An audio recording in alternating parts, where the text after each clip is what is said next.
Colonel Rob Maness has a lifelong record of providing dedicated service to this nation.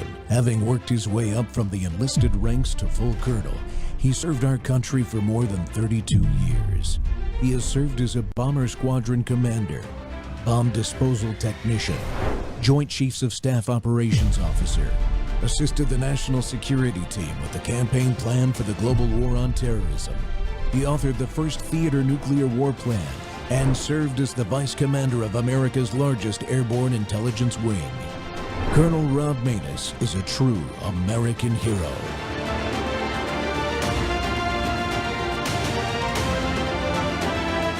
This is Rob Maness Live.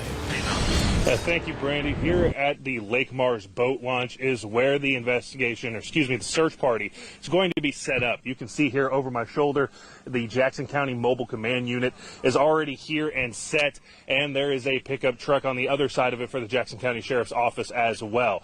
Now, they were here yesterday looking and searching the area.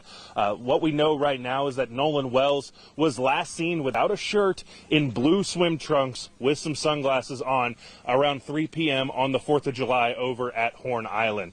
Now, he went out there with some friends to celebrate the weekend and celebrate the holiday and has not been seen, like I said, since 3 p.m. Now, the search party is expected to continue today.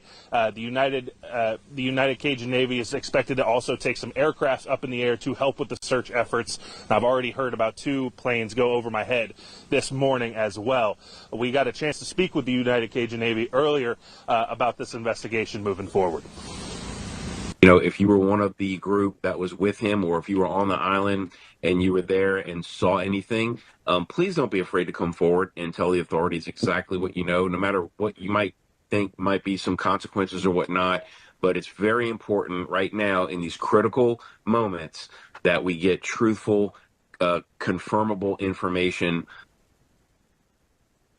Now, the family and also Jackson County Sheriff's Department is looking for any information or any photos or videos that could have helped and could help pinpoint a timeline out there on the island on July 4th. If you were out there celebrating on Horn Island on Independence Day and you have anything that you feel like could prove or point to a person or timeline, it is asked that you send that in to the Jackson County Sheriff's Department. Live from Jackson County, Will Polson, WLOX News Now. Welcome back to the Rob Maness Show. We're live on World YouTube and our X-Basis Simulcast, and it is Whistleblower Wednesday. And what you just saw was local news reporting from back on July 6th when 18-year-old, I think he was 19, really, Nolan Wells first went missing after a 4th of July boat trip to an island called Horn Island out here off the Gulf Coast in Mississippi with some friends. Tragically, 2 days later, Nolan's body was recovered on the island, known for its dangerous rip currents. The initial assessment is drowning with no obvious signs of trauma, is what was reported then. But since then, this story has drawn national attention with Benjamin Crump and Al Sharpton, social justice chasers now are heavily involved. And there's talk of a grand jury investigation. They did an independent autopsy that was just released today. Even before the official autopsy and toxicology tests have been released, they have already released their independent autopsy from the stage of the NAACP auditorium in Chicago, I might add. And I'm sure we've got some things to talk about there. So we're going to look at how the questions are unfolding, given we now know about the boat's GPS data, an exclusive interview of Nolan's friend by Brandon Tatum, who's a law enforcement background influencer himself, and came to Mississippi, shows evidence that doesn't match the racial narrative that's being pushed, and that the young men who were with Nolan that day deserve to have their full stories heard without the spin. And I hope that happens soon. At the end of the day, though, the bottom line is really simple. We've got a family and really an entire community. I live on the Gulf Coast, not in the town where they're from, but close by, and I'm part of this community, and the entire community is grieving and mourning the loss of this young man, and our prayers are with all of them. And to cut through the noise and get to the real facts from somebody who has been part of the search for Mr. Wells on Horn Island, and heavily involved. We're joined right now by Brian Trascher of the United Cajun Navy, who you heard about, and you heard from him in that little clip. Brian, thank you for being here today. We appreciate it. I know you're very busy with everything that's going on. I guess where we start is tell folks the United Cajun Navy's involvement as this incident started to get reported and unfold. On July 4th in the evening, I got a call from my incident commander, Josh Gill, and he said, hey, look, we've been getting tagged a lot on social media about a missing person off of Horn Island, young kid. And then eventually somebody got through to Josh that knew Nolan's mother, put him in touch with her. He spoke with her that night. They said that they were going to be going out the next morning on a boat toward Horn Island, that Nolan hadn't come home. He was with some friends. He never did come home. And so the next day, about mid-morning, we hadn't heard any updates. We hadn't heard that he'd been found. He was still missing. So we had a couple of our volunteers from the Mississippi Gulf Coast go out on a boat with a drone and go canvass the island and then do a grid search around the island for several hours. That would have been 5 July, Sunday. The later that afternoon, the weather kind of picked up a little bit and the guys aborted for safety reasons. So obviously by that night, there was still no sign of Nolan. At that point, I knew that they had his keys and his phone and all that, but they still no sign of him. So that's when we decided that the next morning we were going to put an aircraft up, because we knew that we were getting too far away from the last time he was seen alive. And I knew that just continuing to look in boats was just we weren't covering enough ground quickly enough. So, and you're a pilot like me, Colonel, so you can search 100 times more ground, especially in a water search, than you can with the boat, with an aircraft. So originally I was going to scramble one of our seaplanes out of Belchase, but one of my volunteers in Biloxi called me up and said, hey, look, I got a fixed wing over at Gulfport International. I said, that's a lot closer. I met him 6 a.m. This would have been 6 July, Monday. At 06, we met. By 06:30, we were wheels up, flying over Horn Island. That exact tip, northwest tip, did not see anything as we flew south, flew around Ship Island, down to Chandelier Island, made our way back and forth several times. We were in the air about 2 hours when we noticed some law enforcement boats converging on to the northwest tip of Horn. We descended, circled around, noticed a law enforcement presence on the beach, and then that's when I noticed that there was a body laying at the shoreline. That was on the 6th of July? Yeah, that's correct. Yeah, and that was sometime between right around 0900 by the time I noticed all that on 6 July. Now, you mentioned that the guys initially went out on surface vessels in their boats and everything. Yeah. Did they ever describe to you what things look like out at Horn Island on a day when a lot of people are out there? Were there people out there when they were out there looking? There were other boats looking that day, because this was a Sunday, and again, the day after a holiday. It wasn't as crowded as July 4th, but there were recreational boaters out there. There was also Marine Patrol, I think maybe Coast Guard, I'm not 100% sure, but other private boats that seemed like they were searching and not fishing or just cruising around. And so we just presumed that they were friends of Nolan's, or just heard about the story and were out there looking. Our guys actually went to the island first, because one of my volunteers is actually a member of law enforcement on the Gulf Coast. He was on his day off, and he just said, hey, I fly a drone. I want to go out there and help. So kudos to him. And then our other guy that operated his own boat is actually a rescue specialist and a trainer. So two guys that were heavily credentialed to be doing what they're doing and volunteering for us that day. So we're grateful for them. Yeah, absolutely are grateful for all of you guys stepping up like that immediately. I mean, sometimes government-owned forces aren't as responsive as what civilian volunteers can do. Matter of fact, that's why we have volunteer fire departments and rescue and those kind of things.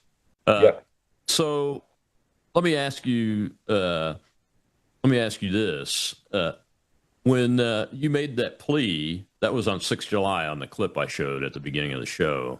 I think that might have been. I think that might have been 5. No, that was 5 July because he wasn't found Was it? yet. Was it The night 5 before he July? found him. Okay. Yeah. So you made that plea for people to give information.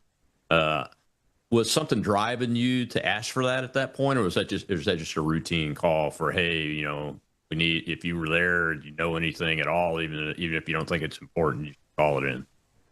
Yeah, the reason why I made the plea the way I did, honestly, was because I knew how many boats were out on the island that day, and so when you got hundreds of boats and X times that amount of people out there, you know, people are taking pictures and videos and social media and all that. Every time somebody's in a situation like that, usually you get a ton of a cell phone video and pictures.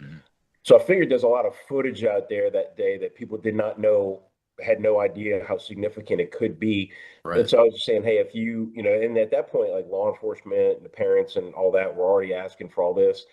But you know, Colonel, you know, one of the advantages that we have is a lot of people who don't like talking to law enforcement for whatever reason don't mind talking to us. Right. And so, you know, we can kind of protect anonymity. Anybody that calls me up, I'm not going to ask for their ID. They don't even have to tell me their name, but I'm not going to be running a background check to see if they got any open warrants or anything. I don't care about any of that. I just want to know what they know. And so sometimes people feel more comfortable. And so I figure we might be able to elicit more information that way. And we did get flooded with a lot of pictures and emails. I'm still getting them today. I'm still getting them every day. People sending me videos. Hey, what do you think this is? Does this look like a head in the water? Is this like Nolan on this boat? Like, you know what I mean? There's just a lot. And, you know, anything that I think is like significant or good enough, we're going to forward to the right people. But a lot of it is just, in my opinion, like just inconclusive. Yeah. Yeah. And, you know, I waited to do this show until now. Obviously, I didn't know when we scheduled it last week that Crump was going to release the independent autopsy today and everything. And I knew it'd be after the funeral, so I figured it'd be pretty soon. But the reason I did that is because I saw almost immediately, and I'm not real active on Facebook, although I have a lot of followers and an account there, and I post regularly. I don't watch it very often, but I saw immediately this kind of craziness people stirred up. Wasn't sure what was going on with it. So I reached out to you and said, you know, I asked you if you guys were involved and everything. And that was it. I didn't do anything else. I really haven't said that much because it turned out the people are getting stirred up because this whole racial narrative seemed to start like right away. On social media. And you guys do a lot of work on social media. Did you see that immediately like that? I mean, I saw it the same day that the report came out. We did. I mean, right away. And this was like this was kind of like a reverse of what you see in a lot of racial narratives, where usually a racial narrative is like, you know, like there's a victim, you know, who might be black. Maybe it has to do with like a police encounter or something like that. Yeah. But in this case, what I was seeing was a lot of people who at least identified themselves as African American who were upset, for lack of a better word, that Nolan had such a diverse group of friends. They were like, why was he hanging around with so many white people? Like, why was he friends with so many white kids? And these are people who have never, I'd be surprised if they ever stepped foot in the state of Mississippi, but never on the Gulf Coast, never in an affluent community like Ocean Springs. Where you see it's kind of, you know, the segregation in towns like that is more economic than it is racial, you know, that. So, I mean, exactly. Kids whose parents probably have about the same amount of money and same size houses all hang out with each other and so on and so forth. But Nolan, the more I've learned about him, he's had a diverse group of friends since he was a toddler. It's just it's the community he lived in. You know what I mean? Like his parents they live in that community. They're well known in that community. They have a really beautiful home there. Like they're upper middle class to say the least. So, I just was surprised to see people taken aback that this young, you know, black male football player like had so many white friends and was hanging out. And what they don't know is that they keep posting these pictures of him with these kids on the boat and on the beach. These are kids that he went to kindergarten with and played little league with and went to high school with and still hangs out with on a regular basis. The same kids you can see in Nolan's old social media posts. You can see them all together at dances, at parties. Like this was his friends. So, yeah, it speaks more about his character than the people criticizing him. Yeah, it's interesting. We can get into this in the next segment. I got to take a break real quick, but I'll just set the stage with this is a military community here too, and a heavily government contractor community in addition to being military. And we don't really give a damn what you look like, and that's the way people are here. I mean, it's different probably than a lot of other parts of the world, but we don't care what you're like, and we all grow up together. Is what I'm hearing, just like any other military community. So the only discrimination we do down here at the Gulf of America, Colonel, is how many horsepower is on your motor. Because if you're running around with like a 25 and I got like a 350, I'm gonna rib you. You know what I mean? Or if you're a sailboat guy versus a motor guy, the sailboat guy is going to lose every time. Every time. All right, I'll be right back with Brian Trascher of the United Cajun Navy. We're talking about the tragedy of the death of Nolan Wells and what's going on with that. And we'll be right back.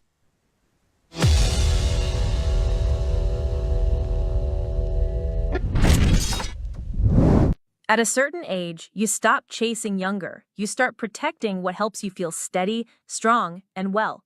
Your body's collagen matters. It supports the structure of your skin, joints, and connective tissue. But as the years go by, your body needs more support from the inside.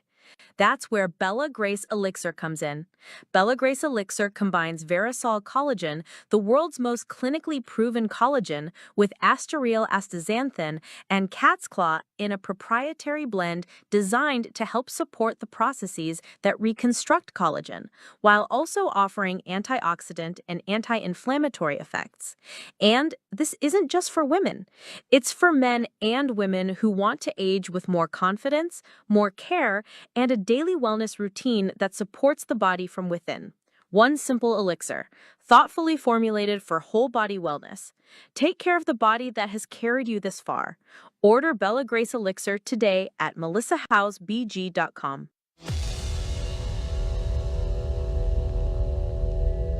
We continue to be steadfast and trying to get to the truth. Tonight, the parents of Nolan Wells and their legal team, led by attorney Ben Crump, received some assurances by the thoroughness of the investigation. As tips pour in, we're getting about 50 calls a day to 100 calls a day. It's been agreed Wells's cell phone will undergo a mutual inspection by the DA's office and experts from Crump's legal team.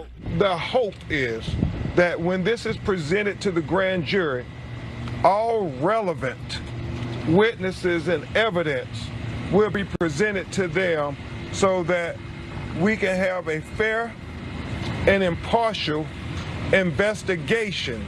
The phone could be a key piece of evidence in the investigation, as Wells's mother expressed concerns about possible deleted material. So when me and my sister went through it, there was nothing. No saved videos, there was nothing in there. The 18-year-old college football player was last seen on July 4th on a boating trip with friends to Horn Island, 10 miles from Mississippi's Gulf Coast. GPS data obtained by the Mississippi Department of Marine Resources shows the boat arriving at the island at 11:14 a.m. Friends he was with told investigators Wells chose to stay on the island as they left. His mother reported him missing that night. Please report her 18-year-old son, Nolan Wells, missing last seen at 3 on Horn Island. After a 2-day search, his body washed up on the island. For the family, there are so many unanswered questions about what happened that day. If this was your son, if this was your daughter, wouldn't you want desperately to get to the truth? Wells' funeral is set for Monday. Meanwhile, the family is still awaiting the results of the state-conducted autopsy, as well as one that was conducted by the family's legal team. Tony? All right, Skylar, thank you. Welcome back to the Rob Maness Show. We're live on Worldview Tube and our X Spaces simulcast, and it's Whistleblower Wednesday, and we're talking about the tragic loss of Nolan Wells. And my guest today is United Cajun Navy's Brian Trascher. Brian, that was before the funeral, but the individual talking is Benjamin Crump. He's a well-known nationwide social justice race attorney. Look, the parents have every right, and I expect them to have all of their questions answered that are answerable by the authorities, by the official authorities. Every parent, in my opinion, should have that expectation. But we mentioned the social media narrative building right away in the last segment. What really has disturbed me a little bit about this is, and I don't, and the parents can call in Mr. Crump, Mr. Sharpton. I wouldn't advise them to do that, but I'm not them, and they did that, so that is what it is. Yep. And even then, in that clip, I picked it because he's doing what I would expect my attorney to do if I had hired an attorney in this situation to help me navigate this. And I don't hear anything like outlandish in building some narrative that is probably not going to turn out to be true at this point. But I do get concerned when I hear things like, we want to be able to put this before a grand jury. Well, a grand jury is usually about criminal indictment, right? So that's where I started getting concerned. I'm like, well, these kids all grew up together, and it's not like they went out there by themselves and were partying and one of them didn't come home. That's not the real situation, is it? Not according to eyewitnesses, no. And going back to, Crump and his team, they swooped in fairly early, right? Swooped in fairly early on this case. And I've heard Christine Wells, Nolan's mother, I've heard her say on several occasions that obviously she wants answers. I mean, there is a gaping hole between approximately 4:30 in the afternoon on 4th of July and the time Nolan's body washed up on Monday morning, where nobody seems to know what in hell happened to him. Nobody has any pictures, any eyewitness accounts of him being anywhere with anybody. Something swift and serious happened, obviously, within those hours. But she, like I keep saying, I mean, I know everybody knows what Crump and Sharpton do and how they make their money and all that kind of stuff. However, playing devil's advocate, they are bringing her more resources than she would ever be able to obtain on her own.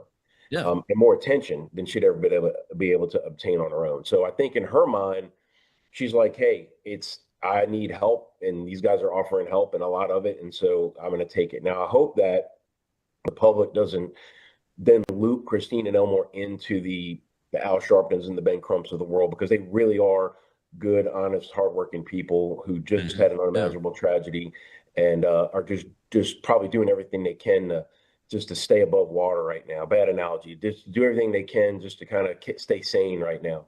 I hope that doesn't happen for them.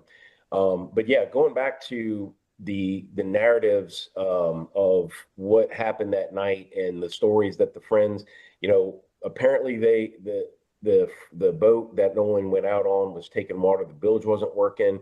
We've now heard about them calling in for help, then from sea tow, then calling off the help. Then they got towed for a few miles, presumably, and as a speculation, just as an advanced boater, if they had water, they probably during that tow they were bailing the water out, meaning pulling a plug and getting the water to run out of the boat that had picked up. Once that boat was dewatered, then it could run normally on its own with a normal amount of weight. And then they apparently took off on their own and then made, a few stops when they got back on land. I know people say, well, a teenager would never leave his phone behind. Nolan put his phone and his keys in the boat because he didn't want him to get wet. He was playing in the water, walking on the beach. I heard there was other kids that weren't even on that boat that were friends with those kids and put their phone on the boat just to keep it dry while they were in the water. Now, leaving, Nolan staying behind and not taking his phone with him, I can see some problems with that. Like if I had to guess, I'd say probably maybe didn't know they were leaving as soon as they said they would, even though he said, oh, I'm going to stay behind and catch another ride. Maybe he didn't think they were leaving yet and he'd have a chance to go. Maybe he was in the middle of a conversation and was going to go get his phone later. And then when he went back to where the boat was, it was gone already. I don't know. But there's obviously They're right. Most teenagers wouldn't leave their phone. Then this whole story come up about like missing messages, and then I hear his mother clarify that well, he used Snapchat a lot, and there wasn't any Snapchats from that day. And then some people say, well, yeah, Snapchat, deletes automatically after 24 hours, but it hadn't been 24 hours. I think the reason why there was no Snapchats on his phone is because he didn't have a signal. You can't upload if you don't have a signal. I know I don't have a signal on my phone. I have a T-Mobile, and I don't have a signal on Horn Island. And I think that's why he wasn't using Snapchat. I don't think that there's been any evidence presented, at least that I've seen, that anything was physically deleted from the phone. And then people start criticizing their friends. Oh, well, they deleted their social media and they lawyered up. Well, everybody lawyered up, from the family to all the friends, and they deleted their social media because they were getting death threats. And they were being accused of horrible crimes against their friend. And so it just turned into a circus really fast, and it got out of control, and it's still out of control. And then there's still, misinformation out there. Like Crump in the press conference today said the United Cajun Navy told the family he was fully clothed when they found him. That is not true. I have not told the family anything about, I didn't even tell him I saw the body. There was just no reason for me to tell him that. And I saw it from the air. So it's not like I was on the beach and got a good look, but I didn't tell him anything. And I don't know why Crump said that, but again, he kind of has a history of having a casual relationship with the truth. So I'm sure at the time he thought it was going to help his narrative of putting the state of Mississippi on trial for 67-year-old crimes. Yeah, I mean, it's kind of, we can get to the autopsy, the independent autopsy press conference, whatever that was today, in a minute. But as far as the facts that we know that have come out over time, the GPS track of the kid's boat, do we know if that matched up with the story that they've been, that when they gave their testimony to? I'm sure they've talked to the authorities. I'm sure they did, and I'm not privy to those interviews, but everything that those kids were telling, and I didn't talk to any of the kids, but I talked to parents who knew the kids, right? And the stories they were telling them pretty well matched up with what they said as far as like timelines and where they went and all that kind of stuff. I don't know if they specifically said the route they took to come back, because again, according to the GPS, they made a few different land stops before ultimately pulling the boat out of the water. But I haven't heard anybody tell me that there was major inconsistencies with the those accounts, recounts of what happened and what actually the GPS showed. We're also talking about a bunch of teenagers who may have been drinking beer that day. So was their recollection a little foggy? I don't know, and I'm not trying to accuse these kids, but there's pictures of them with beer cans in their hands. So presumably they had a few sips, right? I don't think it's a stretch to say that. Yeah. In the cold open video for the next segment, Brandon Tatum has been down here. He's ex-law enforcement, and I've reached out to them trying to get a hold of him. But he interviewed Mr. Hudson, I think is the gentleman's name, who is the best friend of Nolan, and we'll wait till the clip to see what he says. But I don't have no problem if they were out having a drink on the island, as long as somebody was able to drive the boat and all that. I have no issues at this point. I don't really care. What I care about is that the family can get to the truth and we find out what really happened to this young man. Because when I was 18 years old, 100 years ago, it was actually legal to drink. Just so happened that the laws changed. Yeah, me too. Me too. And this guy and the guys that he was with, the friends, like you said, they went to kindergarten together. This is not just some 3 or 4 white guys getting together with giving a black dude a black man a ride. And then something bad happens. That's not what this is. But if something bad did happen after they left, we need to know about that from a societal perspective. But the parents need to know about that. I mean, that's the big thing that I have, that I'm praying that they get resolution on the facts. Yeah, I agree. I agree 100%. All right, we got to take this break. When we come back, we'll see a clip from Brandon Tatum's exclusive interview with I believe it's Mr. Hudson, who is the best friend of Nolan Wells and the owner driver of the biggest boat in this story. We'll be right back.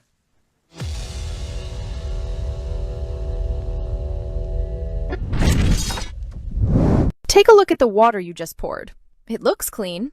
It tastes fine. But what's really in it? Lead, fluoride, arsenic, chlorine, pesticides, PFAS forever chemicals, pharmaceutical residues, and bacteria. Every single day, these toxins flow straight from your tap into your glass, into your family. It's time for Sentry H2O from Worldview Water. Sentry H2O is the ultimate water treatment technology, designed to remove harmful toxins, balance your water's pH, and enrich it with essential minerals like calcium and magnesium, the way nature intended. From commercial-scale systems to whole-house filtration to crisp, delicious drinking water right at your kitchen sink and shower, Sentry H2O delivers cleaner, healthier water everywhere you need it. No plumber, no tools, no plumbing knowledge required. Perfect for homes, apartments, rentals, RVs, refrigerators, and more. Because everyone deserves access to clean, healthy water. Visit worldviewwater.net. That's worldviewwater.net. Gotta say something real quick. Benjamin Crump should be ashamed of himself. Al Sharpton should be ashamed of themselves. I'm right here in Mississippi. It's crazy that I had to fly down here to even get this information. They've been lying on these boys. I got evidence, and I'm going to show it to you, and I'm going to lay it out for you. It is a shame that that boy Nolan did not get the respect that he deserved. In my opinion, they turned his death into a racial thing, destroying the community. You name it, they did it. And we got evidence that it wasn't just 4 boys with him. We got evidence that they asked Nolan to get back on the boat, and he refused to because he grown. We got evidence that the boys reached out to the parents, that Benjamin Crump and them didn't refuse to reach out to these boys. And I've talked to them. I've seen the evidence with my own eyes. I've seen that there was more than just 4 people. There was 3 boats full of kids. I know that they left and they had nothing to do with this. And instead of them saying and standing up for these boys and saying, look, we don't know what happened. We want justice for Nolan. These boys didn't have no involvement. Instead, they want to make it about race. And it is a shame. And I'm so heated, man. I went out to Horn Island. We got all the video. We got the interviews. The boys wanted to talk to me because I'm the only one there to give them a voice because everybody else is fake, fraudulent, looking out for themselves. And it's a shame, man. It's a shame. Nolan deserved better than what they did. They out here hoodwinking, trying to raise money and make stuff about race, and they have no evidence. They lied about the phone getting deleted. It's a shame, man. But y'all finna find out, and a lot of y'all gonna have to apologize for the stuff that you said. You're gonna have to take that video down and apologize because you are part of the lie. Welcome back to the Rob Maness Show, and it's Whistleblower Wednesday, and we're talking about the tragic death on July 4th of Nolan Wells, who was, by all accounts, a great young man, college football player, well on his way, had great friends and everything, and that was Brandon Tatum right there. He is go to his X accounts, folks, Brandon Tatum. He's ex-law enforcement. But he came down and he did an exclusive interview, and I want you to go, please check out the interviews he did with these young men that were with Nolan that day. One of them's his best friend, and these young men's stories deserve to be told, not because of them, but because of the honor they do to Mr. Wells. Because they loved each other, and you can tell. I've only been able to watch about 30 minutes of the interviews on Brandon's account, but you can tell that these men loved each other. They'd grown up together all their lives, and it honors Mr. Wells to hear them be able to tell the story from their perspective. And they're being attacked. They're being attacked. And my guest today is United Cajun Navy's Brian Trascher. UCN has been involved in the search and rescue operation since the very beginning, and we are very thankful for them and their volunteers locally here for stepping in such a timely manner. And Brian, I think Brandon's right to be incensed about all this. I watched the press conference of the release of the interim or the independent autopsy results today by Mr. Crump up on the NAACP stage in Chicago, and aside from the factual information that he read out of the report, which Nolan's parents were in the audience there. I'm not so sure it was a great idea to read some of that stuff, but that's on them, but Crump went into, and the head of the NAACP, who I think is from Mississippi too, also went into like Emmett Till, Medgar Evers, it's like, I don't know what it is, but it's like they're trying to say, well, this happened in Mississippi. It has to be the white kids took out the black kid kind of situation. And that's just not right. That's not right for the parents. That's not right for Nolan and his memory. Well, let's talk about this for a second. If we're going to talk about Mississippi's past, let's talk about America's past, and let's talk about where we are now.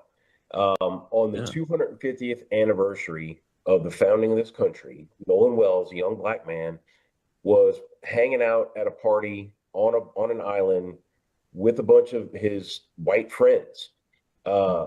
50, 60 years ago, he wouldn't have been allowed to be on that island hanging out with white kids. 250 years ago, he probably would have belonged to somebody, like been somebody's property. And it's hard to even imagine that now today, but that would have been the truth 250 years ago. It probably would have been the truth, I should say. Yeah. So let's think about how far we've come now with the fact that Nolan Wells was a free man, free to be friends with whoever he wanted, free to go to parties and be social and recreational wherever he wanted, without any hindrances or roadblocks. So to bring up the past, and let's face it, Emmett Till was murdered. We know that. Medgar Evers was assassinated. We don't know how Nolan Wells died. We think he drowned. That there's going to be a cause of death that's going to come out. I thought it was interesting that the independent autopsy couldn't determine. I almost think that, and again, I'm not a medical professional, I'm not a medical examiner, but I had talked to some doctors that said it's pretty ludicrous for any doctor to come out and say they don't know. They think they were probably told to say that it's inconclusive pending an investigation. Now, I did hear that there was, I hate to say it, but like missing body parts because of the first autopsy and things like that. So maybe there wasn't enough there for them to make a conclusive report. But to announce it on the stage at an NAACP convention with all this fanfare, I think if they had something, if they thought for a minute that they had a smoking gun, they would have immediately held a live press conference wherever they were at and not done it from this stage in Chicago. Again, I hate to see the parents caught up in the circus because they are good people, but I think they're kind of pot committed to this team that's been helping them out, and they're just riding the wave. And at the end of the day, I know all they want is answers. I know they want somebody to definitively tell them, this is how Nolan died. This is what we think happened. This is what his last moments would have been like. And they've now buried the child, so they just have to move on, with their lives. And I know it's easier said than done. They're never going to be the same again, but I mean, they still have lives to live, and they have 18 years worth of memories to carry in their hearts forever of Nolan. And that's just kind of the place they have to get to mentally and emotionally. Yeah. The sad part is there was nothing in the interim autopsy. I mean, the doctor is one of the best. I think he's the best in the business, if not one of the best in the business that they used. Actually wrote it in his report that their body parts being missing is not unusual. No, I'm paraphrasing him, not quoting him, but he wrote it in the report that was not unusual, not out of the ordinary. Even the part about the throat, the pieces of the throat that he would have looked at in a first autopsy, he said they weren't there, and likely, and again, that's not abnormal because it's likely kept it for further testing or evidentiary reasons and those kind of things, and all of that makes sense. The other thing, he had to say that the tox test and the government autopsy haven't been completed yet, so he can't make any determination about cause of death and manner of death, right? Yeah, and they were talking about like the contusion on the back of his skull. And I was on another interview today where there's a panel, and on that panel was a medical examiner from Texas And he said, that could just be normal blood pooling, which can happen after you're dead. They don't remove all the blood during an autopsy. He said it could have been that he was congested. And that's like, so he started naming off a bunch of things it could have been, but he did conclude his opinion by saying, based on what he heard on that report, that he can't make there's not enough information there for him to feel comfortable giving a professional opinion. He was just given just sort of like it could be this, could be that sort of play by play. So I thought that was interesting because I don't know the first thing about pathology. You know what I mean? Like I've seen a lot of dead bodies. It doesn't mean I know what I'm looking at as far as, cause of death and all that kind of stuff. Yeah, well, I've supervised 2 large medical facilities, both of which had morgues and did autopsies in the Air Force. And the reason why the government autopsy hasn't been released more than likely is because the toxicology report isn't back yet. You want to release all of that information together at one time to give to the next of kin and for the public's information too. You don't want to do it in pieces, which is why it surprised me a little bit that Crump and the NAACP guys wanted to go ahead and release this before the first autopsy is finalized, especially the tox report.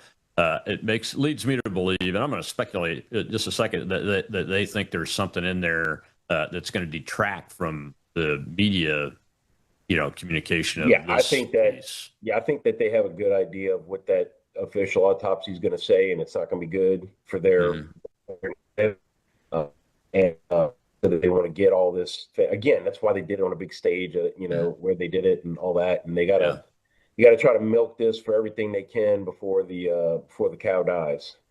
Yeah, one of the words that keeps coming up, and it's good because from the parents' perspective, this is what they should be demanding. Transparency keeps coming up.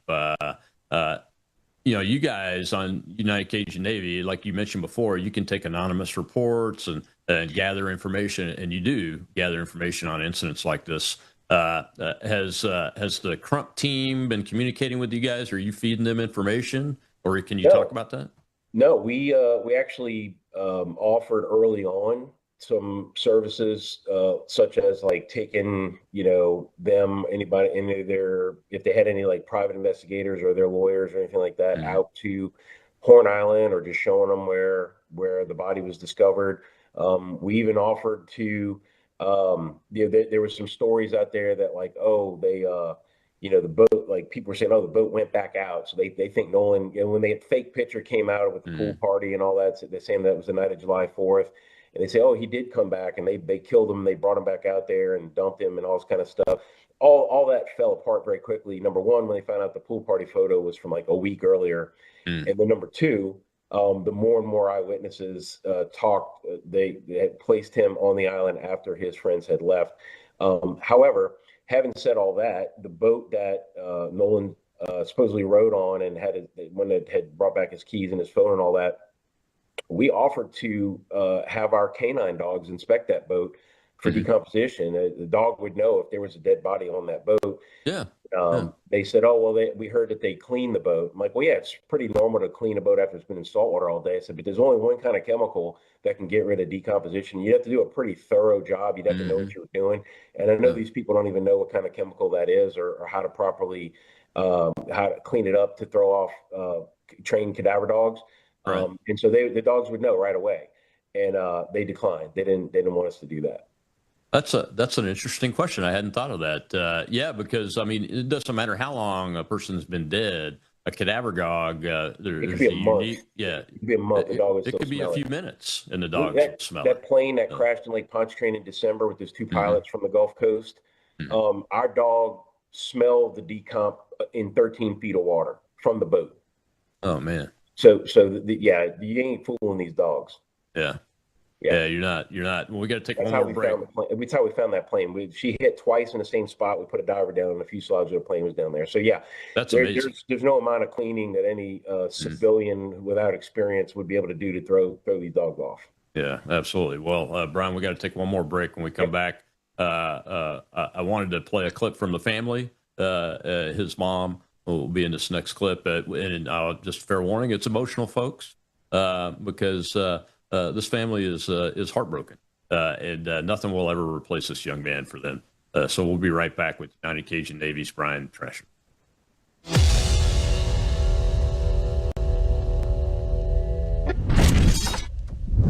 You woke up with a sore throat and a low-grade fever. You know you are getting sick, so here's your choices. You can get sicker and miss work, try to see a doctor this week, or sit hours in a crowded waiting room at urgent care. I have a smarter option for you. Open your medical emergency kit. Match your symptoms to doctor-recommended prescription in your booklet and take the right meds now and get well faster. This is not a first aid kit. It's like having an urgent care in your home. It includes doctor-prescribed medications to treat over 39 medical issues like respiratory infections, strep throat, pneumonia, UTIs, and more. No waiting to see the doctor and no standing in line at the pharmacy. It's right here.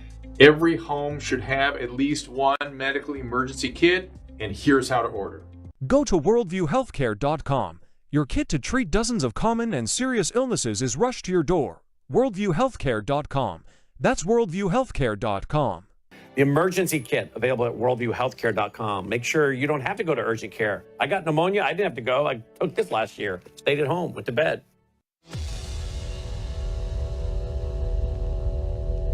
We thank you, Lord, for the beautiful 18 years that you blessed us with him. Thank you for the joy he brought not only to our family, but also to his friends and everyone in the community whose lives he touched. We will miss everything about him, from his quiet nature to the corny jokes, his gentle smile, the way he made everyone around him feel comfortable, loved, and at ease.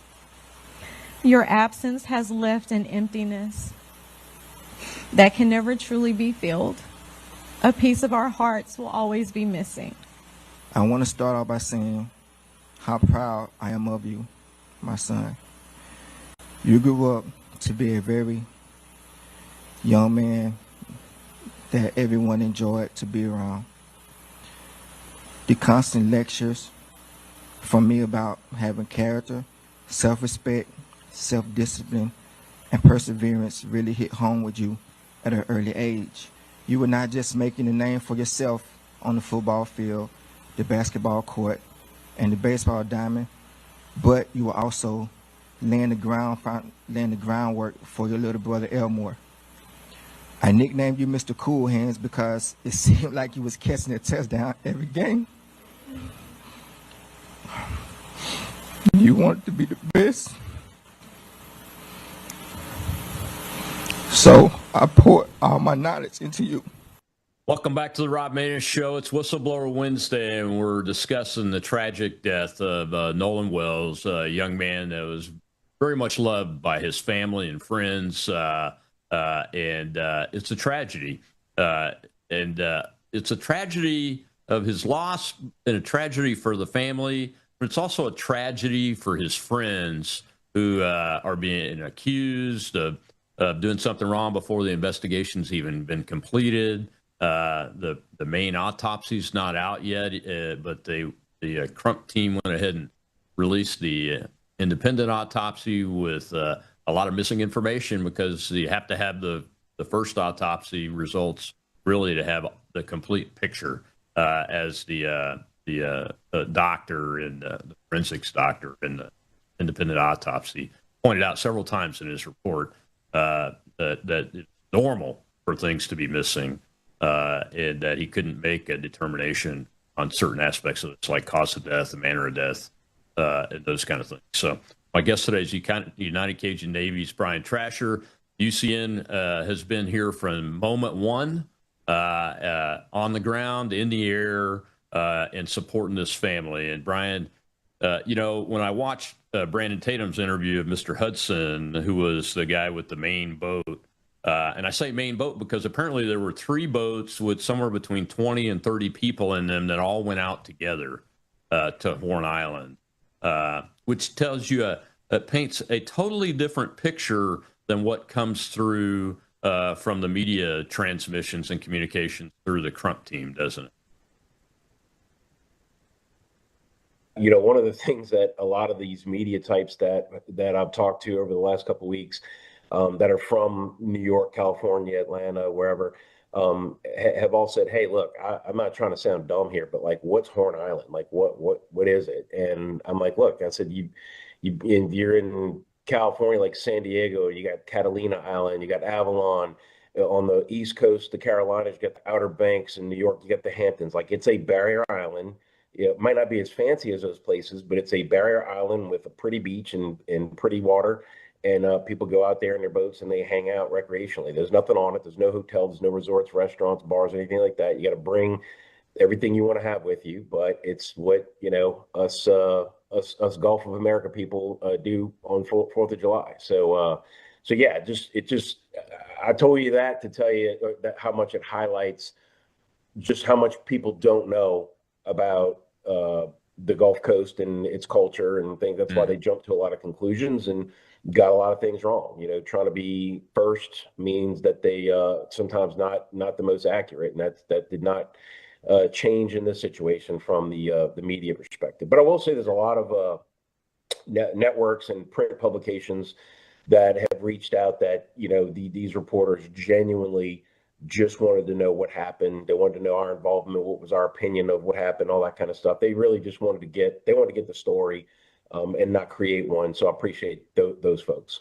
Yeah, I've seen a lot of that too, which is pleasantly surprising because it used to be the local networks and press were the not only most accurate but the most reliable. Yeah. But that's changed a lot over the last 20 years or so. But so it's a pleasant surprise to hear that, and the coverage that I've been watching has been saying that too. The interesting part, though, and I wanted to show that clip of his parents at the funeral, because the rest of the funeral has been criticized by some people as being more like a rally than a funeral. You probably saw Al Sharpton was in the clip. Crump was there, and those kind of things.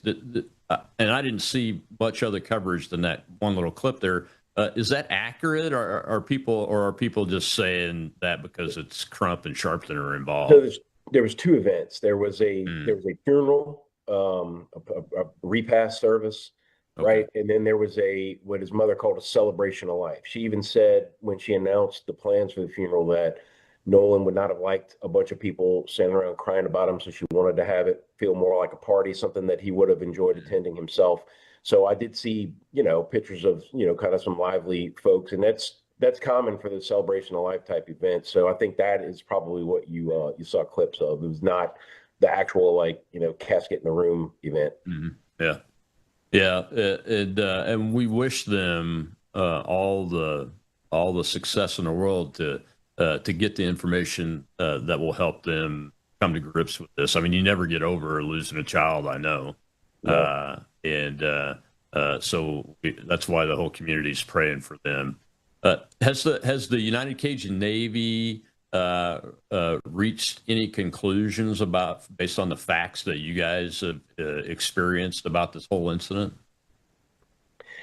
Everything I know and everything I've been told from people who, were there when he was recovered and everything like that. And again, there's a whole lot to this investigation that I'm not privy to. I'll probably never find out about unless there's some kind of grand jury indictment or a trial, or I have no doubt there's going to be some civil suits come out of this. So point being that based on what I know, it appears that he died of drowning. Now, what I don't know is how he got in the water. Was he pushed in? Did he get sucked in by a rip current? Did a boat come by and hit him and knocked him out? Did he, I just don't know. But it does seem to me that based on what I was told was the condition of the body, it seemed like there was a drowning and, coming to some contact with marine life while he was floating for 2 days. But other than that, there wasn't any visible signs of trauma or foul play, which is why the sheriff said what he said initially. But that's why we have autopsies. In this case, we're going to have two. So you let the doctors go in and do their thing and really give it a really good medical look and tell us this is how we think his life ended. And people are just going to have to accept those results, whatever they are. Not everybody's going to, but what choice do you have, you know? Yeah. I mean, there's a big gap. The question of why did he leave his phone and keys on the boat that went back early, and then that gap of time between then and where he was found on shore on Horn Island.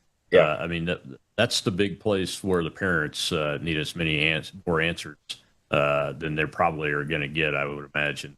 But hopefully the law enforcement guys can get them at least some answers, and I'm sure there will be. But nobody's perfect, and nothing's perfect. I hope they're prepared for the information and the tox results, because I would be willing to bet there's probably some partying going on that involves some beverages that maybe they weren't all old enough to drink legally. And one thing we got to keep in mind is that there's people who probably know something, that have either talked to investigators, or the parents know that they know something. Not necessarily that there was foul play, but I'm saying they know something. Yeah. But they probably hired an attorney, and the attorney's telling them, hey, you don't have to say anything until you are given a subpoena or a warrant or something like that. And so we're just gonna lean on our rights until we have to submit, and then maybe we get some information that way. But they're not just going to go out there and just start yapping about everything they know, because you don't want to end up incriminating yourself, and everybody has a right to not incriminate themselves and have legal counsel. So we'll see. Yeah, I think that's smart, especially given the craziness of the narrative that's trying to be built by some people out there.